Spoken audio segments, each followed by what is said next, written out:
हाय. So राजा शिवाजी हा movie मी बघितला आणि त्या मूव्हीबद्दल मला काय वाटतं, मला काय आवडलं, मला काय नाही आवडलं, ह्या सगळ्या गोष्टी आपण ह्या व्हिडिओमध्ये डिस्कस करूया. So let's get started. सुरुवात करूया आपण ट्रेलरपासून.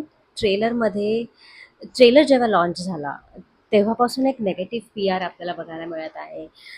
कॉमेंट्समध्ये वगैरे सगळीकडे लोक असं म्हणत आहेत की रितेश देशमुख अजिबात जस्टिफाय करत नाही आहे शिवाजी महाराजांचा रोल. म्हणजे नेगेटिव्ह पी आर खूप झाला होता, but I do not think that is true. मला तरी असं काही वाईट दिसलं नाही. आत्तापर्यंत भरपूर लोकांनी शिवाजी महाराज प्ले केलेला आहे. बी एच चिन्मय मांडलेकर, अमोल कोल्हे आणि अजून भरपूर कोण कोण in the past. But Riteish देशमुखनेही तो रोल खूप चांगल्या प्रकारे जस्टिफाय केलेला आहे. काही वाईट बोलण्यासारखं नाही आहे. दो असं नाही आहे की तो सगळ्यात बेस्ट ॲक्टिंग केली. हा अटेम्प्ट करणंच मला असं वाटतं खूप मोठी गोष्ट आहे. एक छोटासा स्पॉइलर देते. मला सगळ्यात जास्त जर कुठला पार्ट आवडला तर तो होता सलमान खानची एंट्री. आणि सलमान खानने जे जीवा महालाचं रोल प्ले केलं होतं ते खूप जास्त बघायला आवडलं. आणि तो एक सरप्राईज एलिमेंट होता, बिकॉज ट्रेलरमध्ये वगैरे कुठेही दाखवलेलं नव्हतं. म्हणजे मी ऐकलं राजा शिवाजी मूवीमध्ये आहे सलमान खानचा कॅमिओ आहे and he'll be playing Jiva Mahala. But proper जेव्हा ते आपण थिएटरमध्ये बघितलं खूप आवडलं. सो हा मूवी पाहण्यासारखा आहे थिएटरमध्ये की नाही, ते डेफिनेटली येस पाहण्यासारखा आहे थिएटरमध्ये. तुमच्या फॅमिलीला, मुलांना वगैरे घेऊन जाऊन बघण्यासारखं आहे थिएटरमध्ये. त्या कॅरेक्टर्स आणि ॲक्टिंग कशी आहे, मूव्ही कसा आहे, त्याच्याही पलीकडे जाऊन तुम्ही हा मूव्ही थिएटरमध्ये जाऊन मुलांसोबत बघण्यासारखा आहे. बिकॉज आजकाल आपण मुलांना सी बी एस सी बोर्ड्समध्ये टाकतो, आय सी एस सी बोर्ड्समध्ये टाकतो, इंटरनॅशनल बोर्ड्समध्ये आहेत मुलं.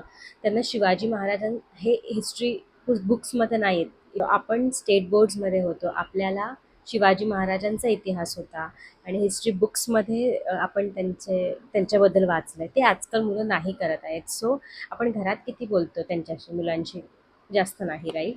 सो आपण आपल्या मुलांना घेऊन जाऊन बघण्यासारखा आहे हा मूवी थिएटरमध्ये. आपण कॅरेक्टर्सबद्दल बोलूयात, ॲक्टिंगबद्दल बोलूया. मला कोणाचं आवडलं? मला विद्या बालनची ॲक्टिंग खूप जास्त आवडली मूवीमध्ये. म्हणजे सगळ्यात जास्त जर मला कोणाची ॲक्टिंग आवडली असेल तर ती विद्या बालनची असेल. तिची फेशियल एक्सप्रेशन्स, डोळे, हावभाव सगळं सगळं मला खूप आवडलं.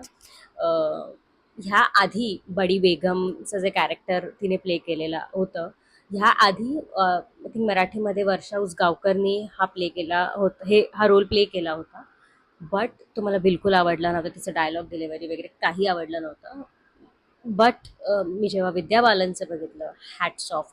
खूप सॉलिड ॲक्टिंग केली आहे विद्या बालननी या मूवीमध्ये. मला सगळ्यात जास्त कुठला कॅरेक्टर आवडला आहे ह्या मूवीमध्ये तर ते आहे विद्या बालन.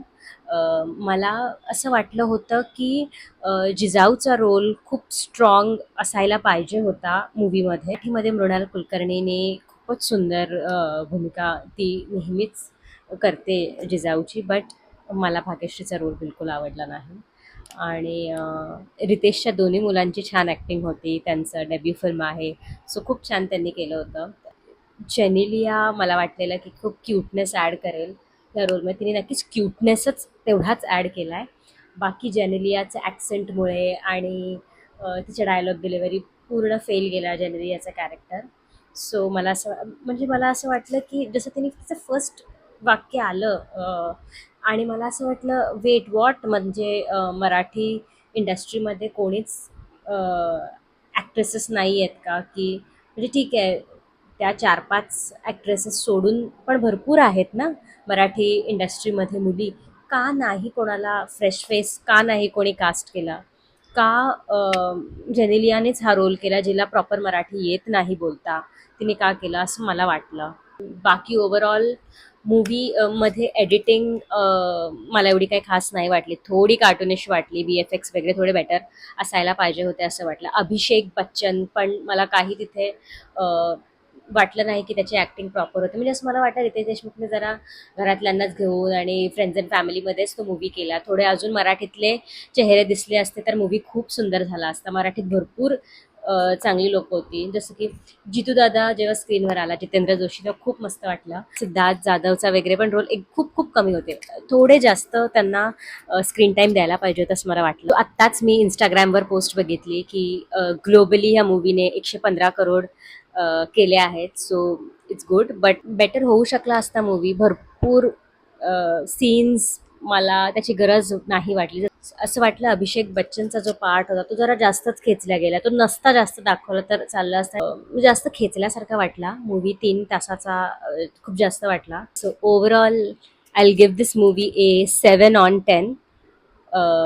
बट हा मूवी नक्की जाऊन तुमच्या मुलांसोबत बघा, because theatre experience worth it आहे. आणि आपल्याला आपल्या मुलांपर्यंत हिस्ट्री पोहोचवायची आहे. ऑल्दो बुक्स थ्रू नाही मिळत आहे, स्कूलिंग थ्रू नाही मिळत आहे, बट ह्या अशा मूवीज थ्रू नक्की मिळेल. So thank you Ritesh Deshmukh for creating this movie. ह्यात कॅरेक्टर्स कसे आहेत आणि कोणाची ॲक्टिंग कशी. ओके, मला सगळ्यात जास्त काय आवडलं या मूवीमध्ये, क्लिअरली त्यांनी हिस्ट्री मधले फॅक्ट्स त्यांनी मांडण्याचा प्रयत्न केला आहे की इझिली कोणालाही कळेल, एका लहान मुलालाही कळेल इतकं इझिली त्यांनी मांडण्याचा प्रयत्न केला आणि खूप छान प्रकारे त्यांनी तो केला. सो मला आवडलं. म्हणजे असं वाटलं की त्यावेळेस आपण लहान असताना जर अशा वेनी शिकवलं असतं तर अजून छान ते लक्षात राहिलं असतं. सो अजून एक रिझन की मुलांना तुम्ही घेऊन जा बघायला मूवी. Thank you so much. हा व्हिडिओ नक्की लाईक करा, शेअर करा आणि माझ्या चॅनलला सबस्क्राईब करा. हा माझा फर्स्ट लॉंग फॉर्म व्हिडिओ आहे. So thank you for watching. Bye.